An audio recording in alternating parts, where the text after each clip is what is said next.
محمد اِنَّا أَرْسَلْنَاكَ شَاهِدًا وَمُبَشِّرًا وَنَذِيرًا، ہم نے آپ کو شاہد بنا کر یعنی اعمال پر گواہ بنا کر اور بشارت دینے والا بنا کر اور جہنم سے ڈرانے والا بنا کر بھیجا۔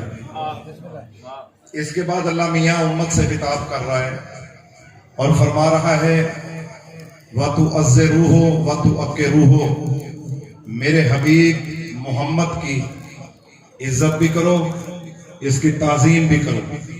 وَتُسَبِّحُوهُ بُكْرَةً وَأَصِيلًا، جب تمہیں تعظیم محمد کرنی آ جائے گی نا، توجہ نیاز حسین میرے، جب تمہیں احترام رسالت سمجھ میں آ جائے گا نا، تو پھر تم تسبیح جو کرو گے میں محمد کے صدقے میں تمہاری تسبیحیں قبول کر لوں گا۔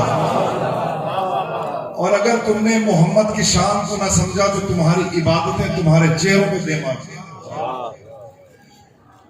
رسول اللہ کے ایک بڑے پیارے صحابی تھے جن کا نام تھا ابی بن کعب۔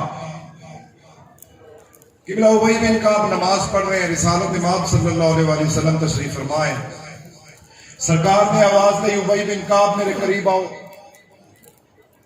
ابی نے کہا نماز پڑھ لوں تو جاتا ہوں۔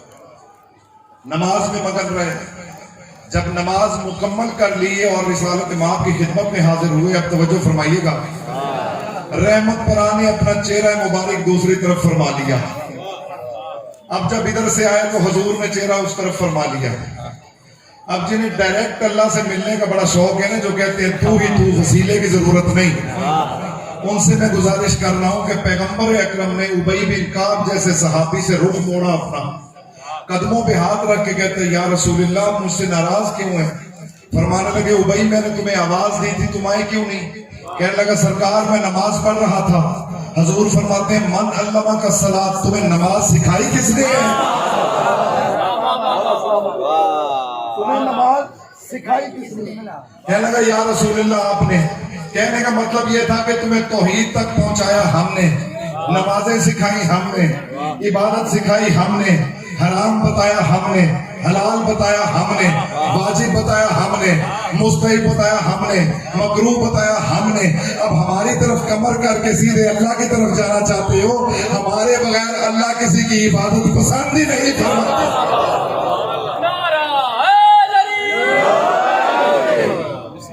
تو عزیزان گرامی القدر گزارش یہ ہے کہ دین کا مرکز و محور ہے رسول خدا کی ذات مقدس۔ بات یہ ہے کہ جن کو حضور سمجھ میں نہیں آ رہے ان کو امامت سمجھ میں کیسے آئے گا؟ اور سارا زور ہے راوی حدیث کو بچانے پہ۔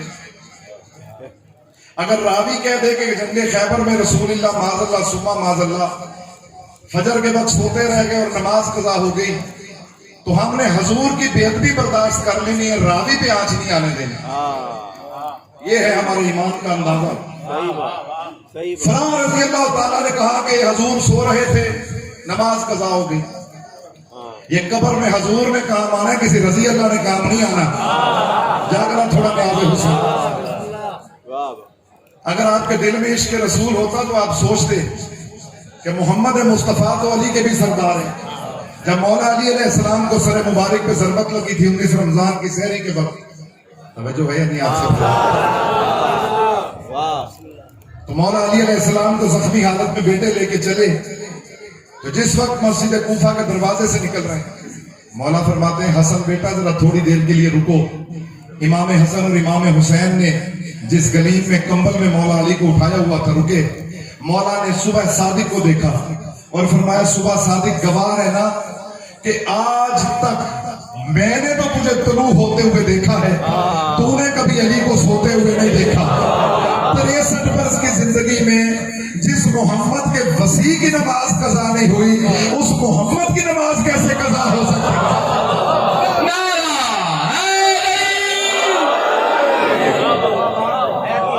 اور آپ کو زندگی دیں، آباد و شاد رہیں۔ اصل میں آپ حضور کو سمجھے نہیں، جب ان کو نہیں سمجھے تو ان کی آنکھ کو کیا سمجھیں گے؟ مولا کی قسم دنیا اگر رسول اللہ کو سمجھ جاتی تو آج اسلام میں 73 فرقے نہ ہوتے۔ یہ 73 دکانیں بنی اس لیے ہیں کہ پیغمبر کو دل سے نہیں مان سکتے۔ راوی کی بات کو ماننا ہے بھئی، تو بھی آپ جا کے یہ کہنا شروع کر دیں لا الہ الا اللہ راوی رسول اللہ، توجہ ہے یا نہیں آپ سے؟ پھر محمد رسول اللہ کہنے کی بھی زحمت کیوں فرما رہے ہیں جب پیغمبر کی نماز قضا کرنا برداشت ہے؟ ابھی تو میں ہاتھ باندھ کے عرض کر رہا ہوں، ڈینمارک میں اگر کوئی خاکے بناتا ہے تو آپ روڈے بلاک کرتے ہیں جس نے پیغمبر کی بے ادبی کی، اس خاکے بنانے والے پر خدا کی لعنت، تمام ملائکہ کی لعنت، ہر مخلوق کی لعنت کہ اس نے ہماری سرکار کی بے ادبی کی۔ میں کہتا ہوں دیکھیں وہ جو ڈینمارک کا خاکے بنانے والا ہے وہ کوئی راوی حدیث تو نہیں نا، تھوڑا جاگیے گا، وہ کوئی قرآن کا مفسر تو نہیں نا، وہ تو ایک بے دین آدمی ہے، اس کو جیسے سمجھ آیا اس نے بنا دیا۔ آپ اس پہ تو اعتراض کر رہے ہیں کہ اس نے حضور کی بے ادبی کی، اس گستاخ کو کوئی نہیں پکڑتا جس نے پہلے دن کہا تھا کہ محمد ہزیان بول رہا ہے۔ وہ آپ کو گستاخ نظر نہیں آتے؟ اللہ کہہ رہے ہیں کہ وما آتاکم الرسول فخذوہ، جو تمہیں محمد عطا کرے وہ لے لو، جس سے حضور منع کر دیں اسے رک جاؤ۔ تو جب حضور نے کہا تھا کہ لاؤ قلم اور دوات، تھکے بیٹھے ہیں جب حضور نے کہا تھا کہ لاؤ قلم اور دوات، میں آج ایسی تحریر لکھ کے دوں گا لن تضلوا بعدی، میرے بعد قیامت تک کبھی گمراہ نہیں ہوگا۔ انہیں پتا تھا کیا لکھ کے دینا ہے، وہی لکھ کے دینا ہے۔ میں تمہیں دو وزنی چیزیں چھوڑے جا رہا ہوں، ایک قرآن اور ایک اہل بیت۔ انہوں نے کہا حسبنا کتاب اللہ، ہمیں کتاب کافی ہے۔ آپ سے پہلا سوال ہم بڑے ادب کے ساتھ یہ کرتے ہیں، پیغمبر اکرم کے حکم کے سامنے ڈکٹیشن چلانے کی اجازت آپ کو دی کس نے تھی؟ پیغمبر کے سامنے آپ فیصلے کرنے والے کون؟ حضور کرم اور دعات مانگ رہے آپ دے دیں، آپ کا کام ہے غلاموں کی طرح دے دیں، لیکن آپ نے حضور کو قلم نہ دینے والوں کو تو سر پہ بٹھایا، لیکن حضور کی بے ادبی کا بھی ذکر کیا۔ جا کے بڑی بڑی تاریخ کی کتابیں پڑھیں، حدیث کی کتابیں پڑھیں، جن میں یہاں تک لکھا ہوا ہے، جنہیں قرآن کے بعد بڑی بڑی حدیث کی کتابیں کہا جاتا ہے، کہ رسالت ماب جیسی رحمت للعالمین ہستی نے جب انہوں نے کہا نا کہ ہمیں کاغذ قلم دوات کی ضرورت نہیں ہے، کتاب کافی ہے ہمارے لیے، تو کیا کیا؟ پیغمبر نے فرمایا قومو انی، اٹھو اور میرے پاس سے نکل جاؤ۔ میں کہتا ہوں اس بدبخت کے پلے کیا رہ گیا جسے محمد اپنے دربار سے نکال سکتا۔ ایک یہی واقعہ عرش پہ پیش آیا جب اللہ نے ابلیس سے کہا تھا نا ما منعک ان تسجد لما خلقت بیدی، تجھے کس نے روکا ہے کہ تو نے اس کو سجدہ نہیں کیا جس کو ہم نے اپنے دونوں ہاتھوں سے بنایا ہے؟ اس نے کہا یہ خاک کا بنا ہوا ہے، میں آگ کا بنا ہوا ہوں۔ اللہ نے کہا ان علیک لعنتی الی یوم الدین فاخرج منھا، قیامت تک کے لیے ہماری لعنت تجھ پہ پڑ گئی، اس لیے کہ تو نے میرے بنائے ہوئے کے سامنے جھکنے سے انکار کیا۔ اللہ نے لعنتی بنا کے نکال دیا۔ پہلے فیصلہ یہ کرو آدم افضل ہے یا رسول اللہ افضل ہے؟ لہٰذا حسین تھوڑا بولنا، آدم افضل ہے یا رسول اللہ افضل ہے؟ سارے کہیں گے حضور تو آدم کے بھی سردار ہیں، وہ تو خاتم النبیین ہیں، وہ تو سردار الانبیاء ہیں، وہ تو امام الانبیاء ہیں۔ تو جب اللہ نے آدم کے گستاخ کو لعنتی بنا کے نکال دیا تو محمد کے گستاخ کو اللہ برداشت کیسے کرے؟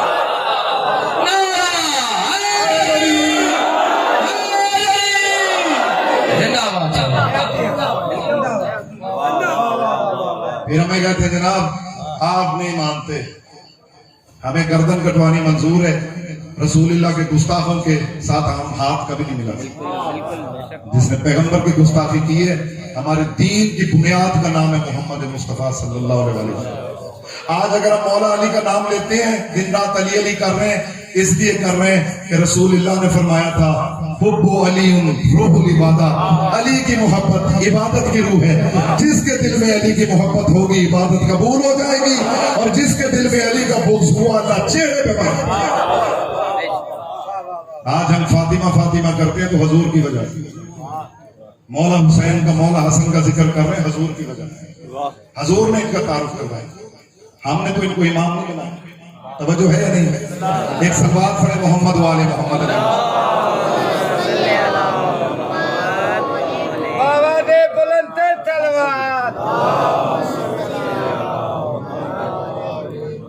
مولا آپ کو سلامت رکھیں، مولا زندگی دے۔ سب سے پہلے رسول خدا کی ہستی کو سمجھنے کی کوشش کرو. جس دن حضور دنیا میں تشریف لائے تھے تو حضور کا جو چچا تھا جو بعد میں واصل جہنم ہوا، جس کا نام ابو لہب ہے، جس پہ تبت یدا ابی لہب کی صورت نازل ہوئی، اس کو پتا نہیں تھا کہ یہ اعلان نبوت فرمائیں گے اور بعد میں یہ اپنا ایک اللہ والا دین لے کے آ جائیں گے. اس وقت تو پتہ ہی نہیں تھا نا. زوبیہ نامی کنیز نے آ کے اس کو خوشخبری سنائی کہ اللہ نے تمہیں تمہارے مرحوم بھائی عبداللہ کے گھر میں ایک بیٹا عطا کیا. خوش ہو کے اس نے کہا جا اس محمد کے صدقے میں نے تجھے آزاد کیا. مرنے کے بعد ایک بہت بڑے صحابی کی خواب میں آیا، کہنے لگا سارا سال میں آتش جہنم میں جلتا ہوں، ایک لمحہ ایسا آتا ہے جب مجھے اللہ کوثر کا جام پلاتا ہے، جنت کی ٹھنڈی ہوا کا جھونکا دیتا ہے. اس نے پوچھا وہ کس نیکی کی وجہ سے؟ کہتا ہے وہ اس لیے کہ جب میں نے محمد کی خوشی میں اپنی زوبیہ نامی کنیز کو آزاد کیا تھا نا، پورے سال کے بعد جب وہ وقت آتا ہے اللہ کہتا ہے جو ایک لمحے کے لیے محمد کی محبت تیرے دل میں آئی تھی نا، اس کے صدقے میں عذاب کو سے روکتا ہوں. فیصلہ خود کرو. جس کے دل میں ایک لمحے کے لیے رسول اللہ کی محبت آ جائے اللہ اس وقت اس پہ بھی عذاب روک دیتا ہے، اور جو دل سے محمد کا غلام بن جائے اس کو اللہ کیا مقام عطا کرے. فرق صرف یہ ہے کہ آپ جو یہ سمجھتے ہیں کہ ہم آل محمد کو بڑھاتے ہیں، ہم نہیں بڑھاتے. آپ نے دیکھا ہوگا ایک دفعہ یہ جو لائیو پروگرام آتے ہیں رمضان میں، علماء کرام کو بلایا جاتا ہے، تو وہاں پر ایک سوال ہوا کہ نبی افضل ہے یا حضرت علی؟ تو ہمارے عالم دین تھے، انہوں نے کہا کہ مولا علی ہر حال میں افضل ہے. تو ساتھ ہی ایک مولوی صاحب بولے، نام نہیں میں ان کا لینا چاہتا، انہوں نے کہا جی یہ تو آپ نے بہت بڑی جسارت کر دی ہے، اس بات پہ تو آپ پہ ایف آئی آر کر سکتی ہے، یہ تو توہین رسالت ہے، حضرت علی کو افضل کہہ دیا. میں کہتا ہوں مولانا صاحب جتنا جان کر سکتے تھے اخلاق کے دائرے میں رہ کے آپ نے دلیلیں دی. اجازت ہو تو ایک دلیل میں بھی پیش کرتا ہوں. مولا آپ کو سلامت رکھے. اور جا کے بڑی بڑی کتابوں میں پوچھنا اور پھر بتانا مولا علی سے افضل ہیں یا نہیں ہے. پہلا سوال میرا آپ سے یہ ہے، تمام سنی شیعہ بھائی جتنے بیٹھے ہو، آدم علیہ السلام سے لے کے حضرت عیسیٰ علیہ السلام تک 1.25 لاکھ نبی اگر موجود ہوں، حضور سرور کائنات صلی اللہ علیہ وسلم اگر تشریف لے آئیں، یہ سارے نبی ان کی تعظیم کے لیے کھڑے ہوں گے یا نہیں ہوں گے؟ تھوڑا بولنا، کھڑے ہوں گے یا نہیں ہوں گے؟ پھر سننا علی و فاطمہ کا مقام کیا ہے. 1.25 لاکھ نبی کھڑے ہوں گے مقام محمد مصطفیٰ کی تعظیم کرنے کے لیے. اور اگر حضور ان کے بیچ میں بیٹھ جائیں، انبیاء ستارے لگ رہے ہوں، حضور 14ویں کا چاند لگ رہے ہوں، اور وہاں پر اگر رسول خدا کے جگر کا ٹکڑا فاطمہ بنت محمد آ جائے تو کیا حضور کھڑے ہوں گے یا نہیں کھڑے؟ کھڑے ہوں گے نا. حضور فاطمہ کی تعظیم کے لیے کھڑے ہوں گے. پتہ چلا بی بی کی تعظیم کے لیے اب 1.25 لاکھ نہیں، رسول اللہ تک آدم سے لے کے خاتم تک سارے نبی کھڑے ہوں گے تعظیم فاطمہ زہرا کے لیے. اور اب اگر وہاں پر مولا علی علیہ السلام تشریف لے آئے تو بی بی تعظیم کو کھڑی ہوگی یا نہیں؟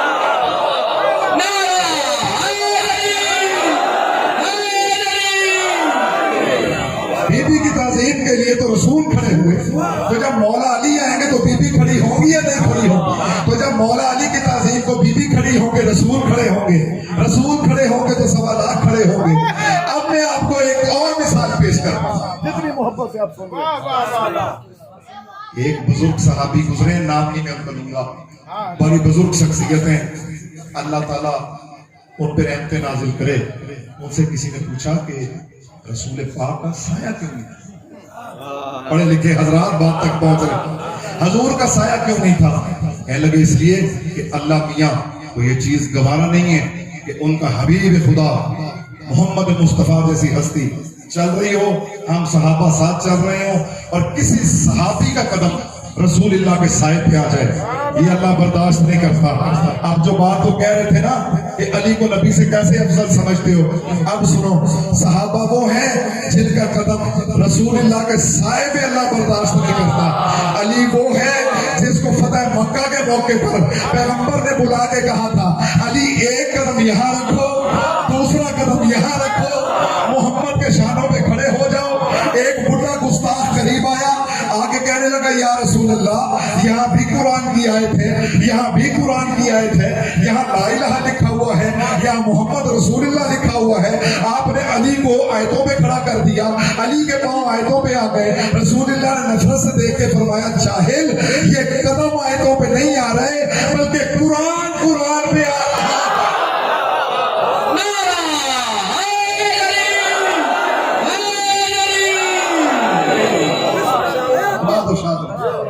زندہ و سلامت، زندہ و سلامت.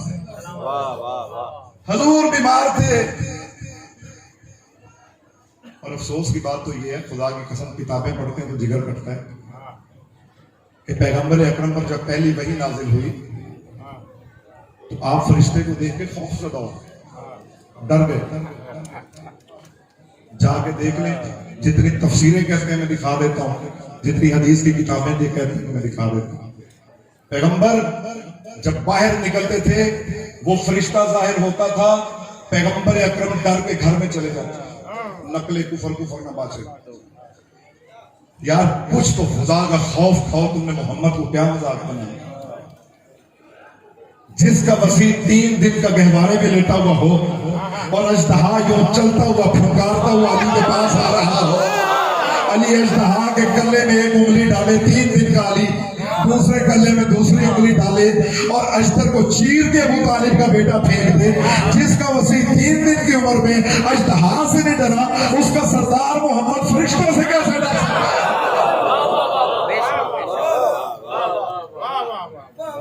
اچھا، مجھے ابھی جو بات ہو رہی تھی کہ رسول اللہ تو سردار الانبیاء ہے، فرشتے کی حیثیت کیا ہے؟ جبرائیل سے لے کے آخری فرشتے تک اللہ نے سارے کے سارے حضرت آدم کے سامنے جھکا سجدہ کروایا. فرشتے تو حضرت آدم کو نہیں ڈرا سکتے. وہ جو آدم کو سجدہ کر رہے ہیں ان میں اور آدم میں کتنا فرق ہے. اور مزے کی بات یہ ہے کہ آدم عمر میں بھی کم ہے. تھوڑی توجہ کیجیے، آدم بعد میں خلق ہوئے ہیں نا، وہ سارے کے سارے بابا جی تھے جتنے فرشتے تھے، سارے بزرگ اور سارے کے سارے نوری، سارے کے سارے معصوم. اللہ نے جھکا کے بتایا کہ اس کے آگے جھکو، یہ ہے میرا حجت، میں اس کو زمین پہ خلیفہ بنا رہا ہوں. اب قیامت تک تمہیں خلیفہ ڈھونڈنے کے لیے یہ دیکھنے کی ضرورت نہیں ہے کہ منبر پہ کون بیٹھا ہوا ہے، اس کے پاس فوج ہے یا نہیں ہے، اس کے پاس خزانہ ہے یا نہیں ہے. خلافت خدا دیکھنی ہو نا تو یہ دیکھنا اس کے گھر میں چٹیاں کون چلا رہا ہے، اس کے بچوں کے جھولے کون جھلا رہا ہے، اس کے گھر کے پانی کون بھر رہا ہے. اگر فرشتے چٹیاں چلاتے ہوئے نظر آئے اور حسنین کے درزی بنتے ہوئے نظر آئے تو سمجھ لینا خلافت الیکشن سے نہیں ملتی بلکہ اللہ کے ادا کرنے سے ملتی.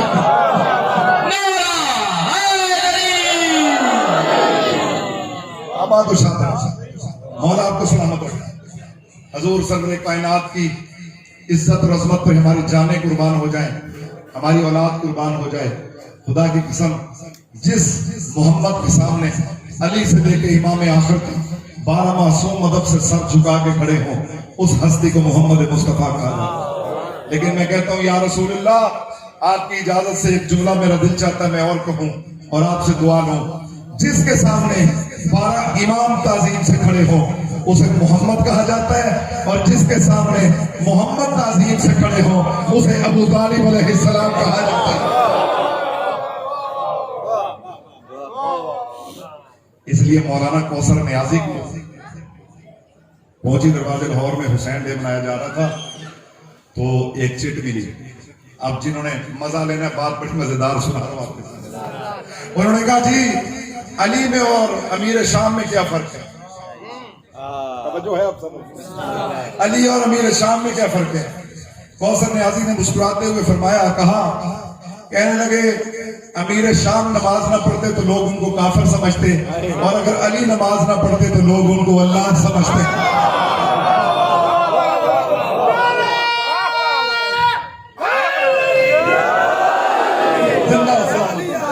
آباد و شاد. یزید کا باپ نماز نہ پڑھتا لوگ کافر سمجھتے، اور حسنین کا بابا نماز نہ پڑھتا تو لوگ خدا سمجھتے. موضوع تھا حضرت ابو طالب علیہ السلام یوم حسین میں ان کو جو دیا گیا. کہنے لگے کیا شان ہے اس باپ کی جس کا حسین جیسا بیٹا تھا. اب تھوڑا جاگو ناز حسین. کیا شان ہے اس باپ علی کی جس کا حسین جیسا بیٹا تھا. تقریر کر کے نیچے آئے، بعد میں ٹائم تھا ذرا سنزیدی صاحب کا، سیدی صاحب کہتے ہیں بیٹا کوثر نیازی ایک جملہ تو نے کہا ہے نا میرے سے سو، تو نے کہا ہے کیا شان ہے اس باپ کی جس کا حسین جیسا بیٹا ہے.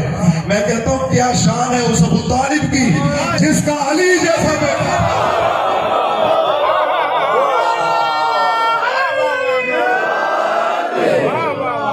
مولا آپ کو سلامت رکھے، آباد و شاد رہیں. محمد کو پہچاننا ہے تو دو زبانوں سے سمجھو. رسول اللہ کے فضائل سمجھ میں آتے ہیں یا قرآن سے سمجھو یا علی ابن ابی طالب سے سمجھو. یا قرآن ثابت بتائے گا محمد کیا ہے یا قرآن ناطق بتائے گا کہ محمد کیا ہے. عزیزان گرامی القدر، دنیا تو ان کے نوکروں کی فضیلت کو نہ سمجھ سکی، آل محمد اور رسول اللہ کے فضائل کو کیا سمجھے گا. عزت آل محمد کی قسم، یہ کائنات کا وہ سردار ہے محمد. مولا علی علیہ السلام سے کسی یہودی نے کہا ہمارے موسیٰ نبی کی فضیلت زیادہ ہے، اس لیے کہ موسیٰ کے ساتھ اللہ نے طور پہ کلام کیا، آپ کے رسول کے پاس تو یہ کلیم اللہ والی فضیلت ہی نہیں. اب آپ اجازت دیں تو میں مولا کا جملہ آپ کے سامنے پیش کرتا ہوں. سلامت رہے پیچھے والے، مولا آپ کو آباد و شاد رکھے. اس نے کہا ہمارے نبی موسیٰ کو اللہ نے کلیم اللہ کے اعزاز سے نوازا، آپ کے پیغمبر کے پاس تو اعزاز نہیں ہے. مولا علی نے فرمایا اپنی حد میں رہ اور میرے جواب کو سن. مولا فرماتے ہیں موسیٰ نبی کی حد اس دنیا تک تھی، اللہ نے یہاں پہ کلام کیا. میرا سردار محمد عالمین کا شہنشاہ تھا، اللہ نے معراج پہ بلا کے کلام کیا. اسی طرح ایک شخص نے کہا کہ یا علی افضل تو پھر آدم ہوئے نا جن کو ملائکہ نے سجدہ کیا، آپ کے نبی کو تو سجدہ نہیں کیا کسی فرشتے نے. مولا علی علیہ السلام فرماتے ہیں جتنی آدم کی بساط تھی نا اللہ نے اتنی عزت اس کو دی، اور جتنے میرے سردار کی شان تھی اللہ نے اتنی فضیلت ان کو عطا کی. اس نے کہا یا علی بیان فرمائیے. مولا علی فرماتے ہیں سنو، فرشتوں کو اس لیے جھکایا تھا آدم کے سامنے کیونکہ اللہ خود آدم کے سامنے جھک نہیں سکتا. آدم کی تعظیم کروائی اللہ نے صرف فرشتوں سے. میرا سردار محمد وہ ہے کہ جس کی تعظیم میں وہ خود شامل ہے، اور فرماتا ہے ان اللہ و ملائکتہ یصلون علی النبی یا ایھا الذین آمنوا صلوا علیہ وسلموا تسلیما. اے ایمان والو میرے حبیب محمد پہ درود بھیجو، کیونکہ اس پہ صرف فرشتے درود نہیں بھیج رہے، میں اللہ بھی محمد پہ درود بھیج رہا ہوں.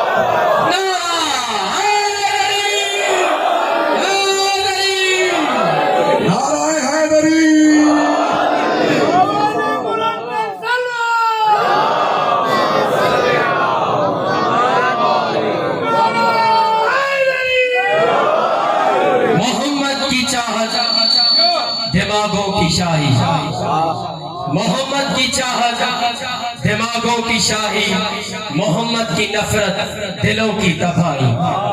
محمد کی بخشش خدا کا خزانہ، محمد کی بخشش خدا کا خزانہ، محمد کی رنجش عذاب الہی. نعرہ حیدری. زندہ و سلامت رہیں، آباد و شاد رہیں. حضور جب دنیا میں آئے تو بابا تو جا چکے تھے، یتیم عبداللہ کا کوئی پرسان حال نہیں تھا، مادر گرامی کے حالات بہت کمزور تھے. یہ میں بات سنا رہا ہوں راویان حدیث. حلیمہ سعدیہ آئیں، حضور کو گود لے لیا، اور ہوا کیا کہ اپنی بستی میں لے کے چلی گئیں. میں آپ سے ایک سوال کرتا ہوں، بزرگ تشریف فرمائیں، آپ مجھے بتائیں جس خاتون کا شوہر بھی سر پہ نہ رہے اور اللہ اس کو محمد جیسا چاند عطا کرے، تھوڑا سوچ کے بولنا، وہ ماں محمد جیسا بیٹا کسی دائی کو دیتی ہے؟ عقل مانتی اس چیز کی؟ اور پھر آگے لکھا کہ حضرت حلیمہ کی کچھ طبیعت خراب تھی، سینے میں ایک طرف سے دودھ بھی نہیں آتا تھا، خشک تھا، اونٹنی اتنی لاغر تھی کہ بمشکل حضرت حلیمہ کو اٹھاتی تھی. گھر میں غربت اور فاقے، کھجور کا درخت وہ بھی خشک، پانی کی مشک اٹھا کے لاتی تھی، کھانے کو بھی کچھ نہیں. تو آگے لکھتے ہیں جب حضور کو انہوں نے گود میں اٹھایا نا، اب بات بڑی پیاری کر رہا ہوں ذرا توجہ فرمائیے گا، کہ جب حضور کو گود میں اٹھایا نا حلیمہ سعدیہ نے تو ان کی تمام بیماریاں چلی گئیں، جسم تندرست ہو گیا، دودھ بھی صحیح آنے لگ گیا. میں نے کہا حلیمہ لکھ بھی رہے ہیں اور آگے سے کہہ رہے ہیں کہ حلیمہ سعدیہ جب حضور کو لے کے اپنی اونٹنی پہ بیٹھی نا تو جتنا قافلہ جا رہا تھا نا، جن کے پاس موٹی موٹی اونٹنیاں اونٹ تھے جو بیٹھ کے جا رہے تھے، اب وہ جو کمزور اونٹنی حلیمہ کی جو سب سے پیچھے چلتی تھی نا، وہ حضور کی برکت سے موٹی تازی ہو گئی اور وہ تیز تیز چلنے لگی. ساری اونٹنیاں پیچھے رہ گئی، حلیمہ کی اونٹنی آگے نکل گئی. توجہ فرمائیے گا. اب حلیمہ سعدیہ جب حضور کو گھر لے کے آئیں تو جناب حلیمہ کے گھر میں جو خشک کھجور کا درخت تھا، محمد کی معصوم سے نگاہ پڑی، اللہ نے اس درخت کو ہرا اور تازہ کر دیا. حلیمہ کے گھر کے حالات بدل گئے. میں کہتا ہوں پھر یہ نہ لکھا کرو، اگر لکھنا بھی ہے نا کہ حلیمہ نے محمد کو پالا تھا، پھر یہ لکھا کرو کہ محمد حلیمہ کو پال رہے تھے. پھر حلیمہ نے کیا پالا؟ وہ تو محمد حلیمہ کو پال رہے تھے. لیکن عزیزہ نے گرامی القدر، اس لیے کہتے ہیں کہ قرآن کے وارثوں سے لو تو سمجھ آتا. اب اگر آپ ایسے ہی ادھر ادھر کے لوگوں سے دیں گے تو سمجھ نہیں آئے گی. توجہ میں آ رہے حسین میری طرف. اللہ قرآن میں کہہ رہا ہے کہ جب حضرت موسیٰ علیہ السلام کی مادر گرامی نے ان کو صندوق میں بند کیا اور دریائے نیل کی لہروں پہ رکھا، آپ سب جانتے ہیں واقعات، قرآن پڑھنے والے تشریف فرمائے، تو فرعون کی بیوی حضرت جناب آسیہ کی نظر پڑی. آپ نے کنیزوں کو بھیجا، حضرت موسیٰ محل میں آ گئے تو حضرت موسیٰ کسی بھی خاتون کا دودھ پلانے والیوں کا دودھ نہیں. قرآن کی آیت وَحَرَّمْنَا عَلَيْهِ مَرَاضِقَ. اللہ کہہ رہا ہے ہم نے تمام دودھ پلانے والیوں کا دودھ موسیٰ پر حرام کر دیا، اس لیے کہ وہ ساری فرعون کو سجدے کرتی تھی اور کافرہ ہوتی ہے نجس. اللہ کہتا ہے میں کسی نجس کا دودھ موسیٰ کے قریب نہیں آنے دے سکتا. تو جب موسیٰ جیسا امتی نبی کسی کافرہ کا دودھ نہیں پی سکتا، تو رسول اللہ جیسا موسیٰ کا سردار وہ کسی کافرہ کا دودھ کیسے پی سکتا؟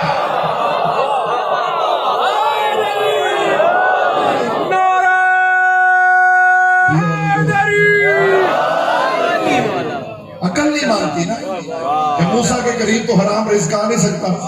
رسول اللہ کو آپ نے کر دیا حلیمہ کے حوالے. آپ خود سوچیں، ابھی تو اسلام شروع ہی نہیں ہوا تو حلیمہ کے اللہ کو مانتی تھی، وہ بھی تو اسی معاشرے کا حصہ تھا، تو اس کا دودھ حضور کیسے پی سکتے ہیں؟ اگلی آیت پیش کر رہا ہوں. اللہ کہتا ہے یا ایھا الرسول کلوا من طیبات، اے میرے رسولو تم نے پاک اور پاکیزہ رزق کھانا ہے. بھئی یہ تنبیہ ہمارے لیے ہے. رسول تو معاذاللہ کھا ہی نہیں سکتے نا نجس رزق. مطلب یہ ہے کہ مومن کی شان بھی یہ ہے کہ وہ حرام نہیں کھاتا. تو جب مومن حرام نہیں کھا سکتا تو نبی حرامی کیسے کھائے گا؟ جملہ پڑھنے لگا ہوں، طبیعتیں بیزار تھی تو انشاءاللہ بھی بحال ہو جائیں گی. اگر نبی حرام نہیں کھا سکتا تو نبیوں کا سردار حرام کیسے کھا سکتا ہے؟ تو اگر ابو طالب صاحب ایمان نہیں تھے تو پھر تو ان کے دسترخوان کا کھانا بھی پاک نہیں تھا. تو اگر دسترخوان کا کھانا پاک نہیں تھا تو 25 سال محمد جیسا سردار قرآن کی مخالفت کیسے کر سکتا؟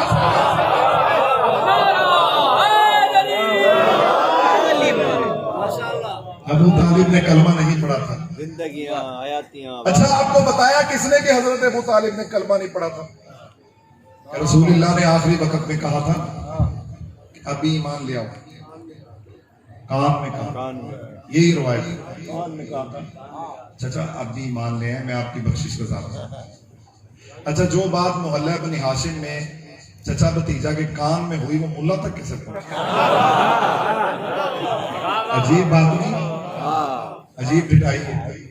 جو کان میں باتیں چچا بھتیجا کی وہ تو ملا صاحب نظر آ رہی ہیں، اور جو 1.25 لاکھ حاجیوں کے ہجوم میں غدیر خون میں 1.25 لاکھ میں بازو بلند کر کے فرما رہے ہیں مان کم تو مولا ہو فہذا علی مولا، وہ آج تک تمہیں نظر نہیں آیا. کیسے عجیب بات، بغض آل محمد بلا وجہ کی دشمنی. دیکھیں اللہ نے کہا ہے کن تو کنزن مخفیہ، میں ایک چھپا ہوا خزانہ تھا. میں نے چاہا کہ میں پہچانا جاؤں، میں نے ان 5 کو پیدا کیا، ان کے صدقے میں کائنات بنا دی، مخلوقات کو پیدا کیا تاکہ میری عبادت کریں، دنیا کائنات میں اللہ کی شان کو دیکھیں. کن تو سمجھیے گا اور مزہ لیجیے گا. کن تو کنزن مخفیہ، میں چھپا ہوا خزانہ تھا. حضور سرور کائنات صلی اللہ علیہ وسلم نے فرمایا کن تو نبی آدم بین الماء والطین، میں اس وقت نبی تھا جب آدم ابھی مٹی اور پانی کے درمیان موجود تھا، میں نبی تھا۔ اللہ کہتا ہے میں چھپا ہوا خزانہ تھا، وہاں بھی آیا کنتو، یہاں بھی آیا کنتو۔ اللہ کہہ رہے ہیں اطیعوا اللہ ورسولہ وَأُولِي الْأَمْرِ مِنْکُمْ، اللہ کی اطاعت، رسول کی اطاعت، اولی الامر کی اطاعت۔ اب اللہ نے اپنے لیے بھی کنتو کہا، نبی نے اپنے لیے کنتو کہا، آگے آ گیا اولی الامر، اس کے لیے بھی کنتو نہ آئے تو مزہ نہیں آتا۔ اس لیے غدیر خم میں حضور نے کہا تھا من کنتو مولا ہو فہذا علی مولا ہو، جس کا میں مولا تھا اس کا علی مولا تھا، جس کا مولا ہوں اس کا مولا ہے، جس کا مولا رہوں گا علی اس کا مولا رہے گا۔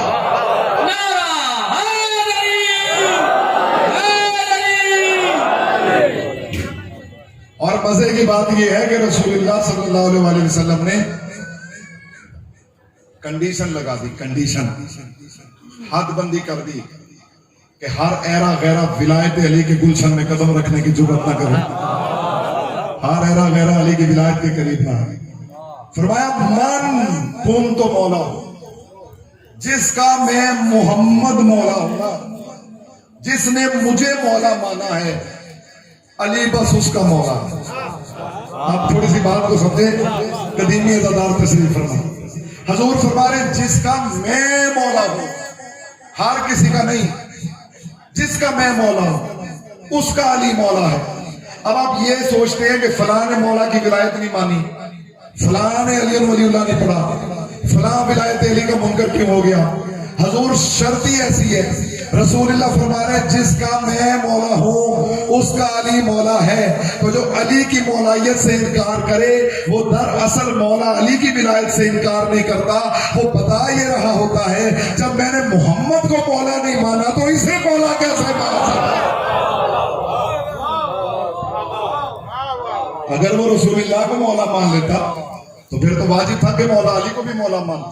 تو حضور نے بڑی شان سے جب غدیر خم کا خطبہ پڑھا تو اس میں دو جملے ایسے فرمائے، حضور نے فرمانے لگے الا فلیبلغ الشاہد الغائب، جو یہاں پر موجود ہو نا وہ جا کے علی کی ولایت دنیا کو بتا دینا، جو نہیں آ سکے ان تک پہنچانا۔ اور اس کے بعد فرمایا والوالد الولد، اور باپ اپنے بیٹے کو بتائے گا کہ علی اس کا مولا ہے۔ تھوڑا نیاز حسین جاگنا، باپ اپنے بیٹے کو بتائے گا کہ علی اس کا مولا ہے۔ اب حضور کا بتانے کا مقصد یہ تھا ہر باپ اپنے بیٹے کو علی کی مولائیت اور ولایت نہیں بتائے گا، بلکہ صرف وہی باپ اپنے بیٹے کو علی کی مولائیت بتائے گا جس کو یقین ہوگا کہ یہ بیٹا میرا ہے۔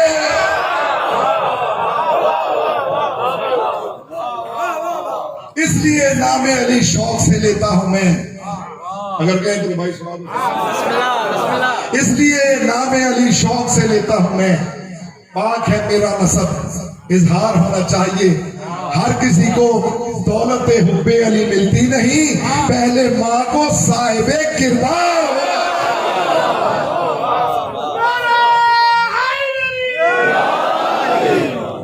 اور عجیب بات ہے حیوان کی نسل اچھی ہو تو اسے مولا کا تعارف ہو جاتا ہے۔ زیادہ دیر نہ کروں، حیوان کی نسل اچھی ہو نا، شریف ہو، کتا جسے دنیا میں جی سلیم کہتے ہیں۔ واقعہ یاد ہے نا، تھوڑی سی بات آسان کر رہا ہوں کہ آپ پہ نیند کا غلبہ نہ ہو جائے۔ وہ کچھ پروانے تھے نا جو روز لیٹ آتے تھے مسجد میں، بات یاد آ گئی۔ علامہ ہاشم بیرانی صاحب کی بلا معجزات آل محمد میں اور آیت اللہ احمد مستنبط کتاب القطرہ میں واقعہ لکھتے ہیں، اور دیگر علماء نے بھی یہ روایت لکھی۔ رسول اللہ نے پوچھا یہ 2-3 کیوں لیٹ آتے ہیں روز نماز میں؟ انہوں نے کہا یا رسول اللہ کیا کریں، ایک یہودی ہے اس نے کتا رکھا ہوا ہے، جب گزرتے ہیں وہ ہمیں پڑ جاتا ہے، ایک ننھی ننھی پجامی ہے، اوپر سے کتا حملہ کر دیتا ہے، یہ دیکھیں سارے پینچے پھٹے ہوئے ہیں۔ حضور نے فرمایا کتے کی جرات کیسے ہوئی وہ میرے پروانوں پہ حملہ کر دے؟ کتے کی اتنی مجال کہ محمد کے صحابیوں پہ حملہ کر دے۔ جبکہ اللہ قرآن میں فرماتا ہے ولیوں کو تو ولیوں کو تو کوئی خوف ہوتا ہی نہیں. الا ان اولیاء اللہ لا خوف علیہم ولا هم یحزنون، کہ ولی کو نہ خوف ہوتا ہے نہ حزن ہوتا ہے. جہاں پر خوف آ جائے اور حزن ہو جائے سمجھو اور تو سب کچھ ہو سکتا ہے، یہ اللہ والا نہیں ہو سکتا. تھوڑا جاگو، اس سے زیادہ میں بات نہیں کر سکتا. تو حضور نے کہا اور چلو دیکھتے ہیں کہ یہودے کے کتے نے تمہیں کیوں کاٹا ہے.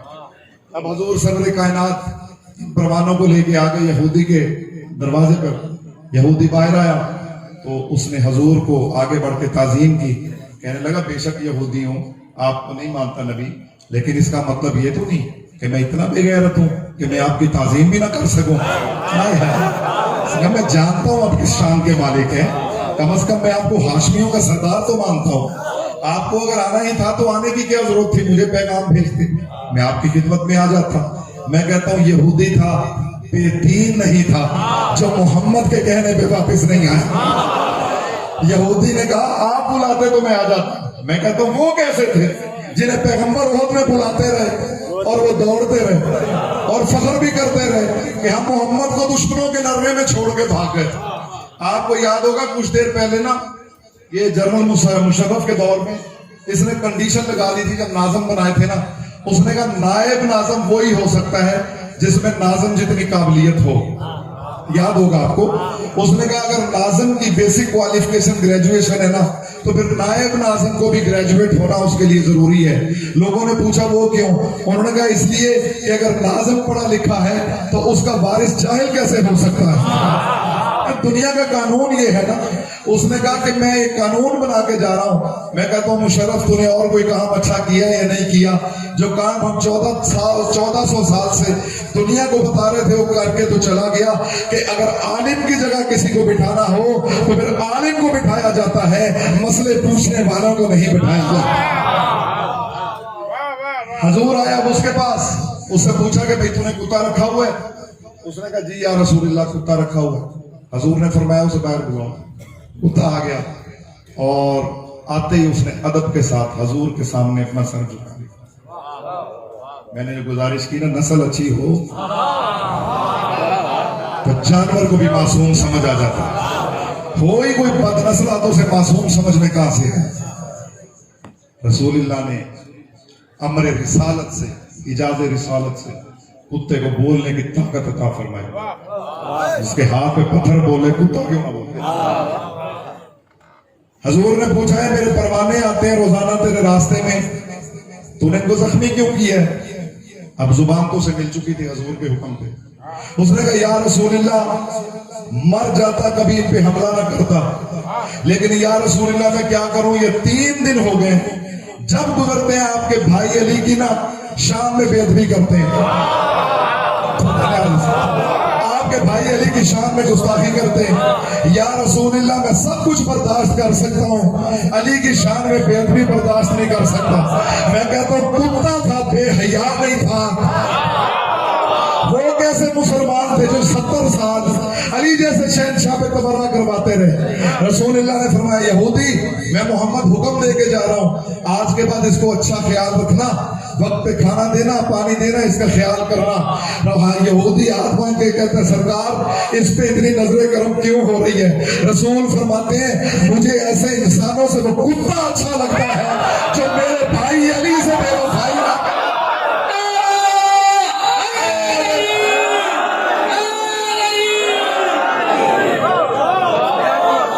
مل گئے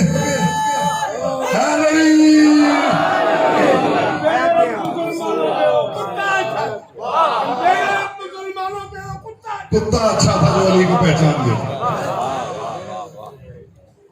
کائنات کا امیر ہے علی،